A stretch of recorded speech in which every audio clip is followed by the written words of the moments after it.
If you've hit a plateau in your MAF training, there are a few things that you can do to kind of help get you back on track again and start seeing more improvement.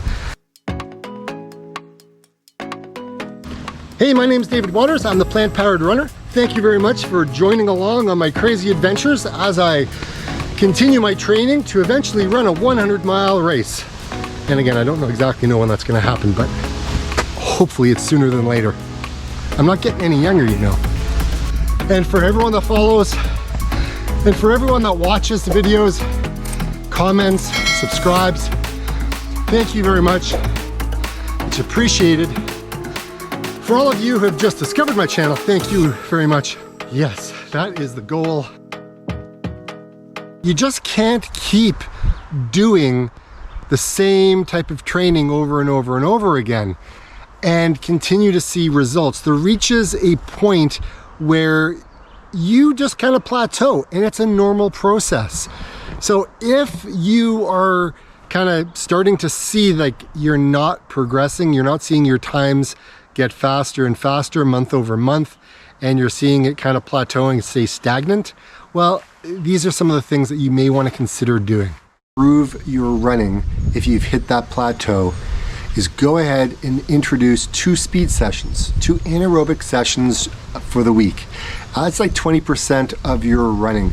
So throw in a tempo run, throw in maybe some track work, maybe throw in a threshold, maybe some fartleks. That would be a good way to help in your continued improvement with your Maffetone training. And I'm not the one just saying this. I mean, Dr. Phil Maffetone has said this. You're not going to continue to run at your MAF pace inevitably, like forever, like in perpetuity. It's just not going to happen. And after the month, then you go back and you continue your just regular MAF pace and see how you do on your MAF tests, and you should improve. It happened to me last year. If you've hit a stagnant point in your heart rate training, consider getting out onto the trails and start doing some hill work, right? Elevation. It is fantastic. You get stronger when you are on these hills, right? You build strength as well. And I just find this fascinating is when you're on the trails, or when I'm on the trails, my gait is different. I fly through the trees much different. I'm landing on softer ground than on the hard pavement. But you have to pay attention to where you land, because man, you could take a tumble and you'd be out for a while. You can hike up these hills, right? You're not necessarily running up them, but you can see your heart rate getting higher and higher and higher, and that reaches that point of, okay, I'm actually getting the cardio that I'm looking for, but at the same time, I am actually building strength.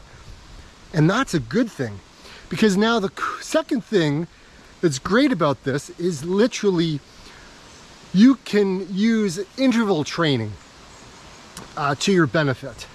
So what I mean by that is MAF intervals.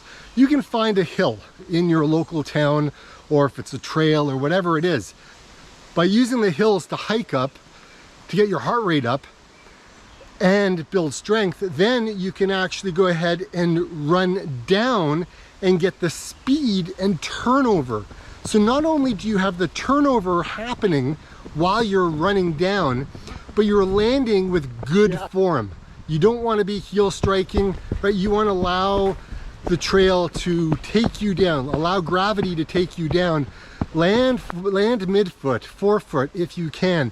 But you gotta have that leg turnover to keep you upright, otherwise you're gonna wipe out and you're gonna hit one of these things. Trust me, I've done it, it hurts. If your area that you train is really flat, then you may struggle a little bit, but you could invest in a treadmill that has a decline. Yes, there are treadmills out there that have a decline.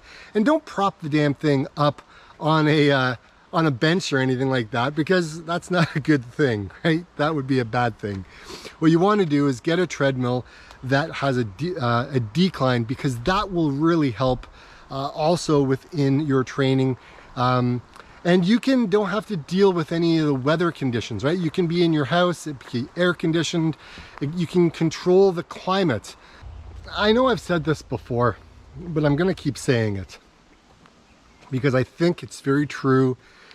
It's very timely. It's something that I deal with, and that's stress.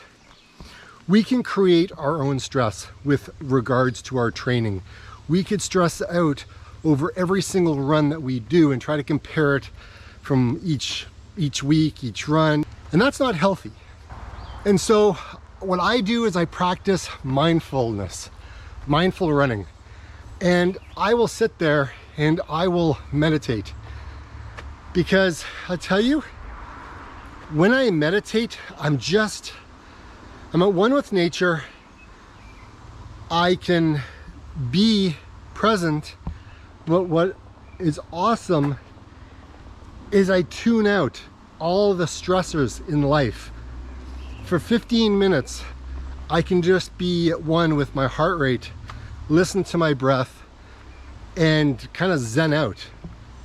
And I'll tell you, if you focus on your breathing and you focus on all of those aspects while you're meditating, you come out of that and you literally feel like a new person. Coming back from an injury, coming back from time off after years of no running, or you're just starting off on your journey with running, you really have to pay attention to your mileage, to the time on feet. And you have to respect the distance, and you have to respect your body, especially if you're older. If you're in your 40s and 50s and 60s and you decide to get into running, oh my gosh, guys, really, you got to look after your body, man, because it takes us longer to recover from things. We may feel fine, but just under the surface, there may be some issues. And I think I may have picked up an issue. I wouldn't say it's an injury, it's more of a niggle. It's more of a, I'm aware of what's going on, and that is my shin on my right foot. Right here. Here, let me just... Right here. Right here. Right here. Right there, looks like it may be some shin splints that have just kind of poked their head up. So I'm being very, very, very cautious. So if you're following me on Strava and you're not seeing me running necessarily as much, that's what's happened this week, just after my COVID shot. And so again, you got to be aware of what's going on and adapt. So I'm going to see how cycling, I don't have like a real road bike, I've got a mountain bike, so I don't know how that's going to work, but I've got a mountain bike, and I have an elliptical trainer. So I'm going to experiment and see how the low impact of those two sports can help me with this little niggle I've got in my shin. And again, I say niggle because I haven't got anything diagnosed. I think it's kind of shin splint, but I'm just being very, very cautious, very aware, and I'm doing all the things that I can possibly do to make sure that I'm okay. So I'm not increasing my distance. I'm keeping it at around 50 to 60 kilometers, which it's not that much for me. However, I'm just paying attention to what feedback my body's giving me, and so that's exactly what I'm doing. So yeah, just wanted to be transparent with you guys, give you an update as to what's really going on. If you're following me online and you're not seeing me run necessarily as much in the coming weeks, that is a very good reason as to why. like I always say, everybody, get out and run. See you on Thursday.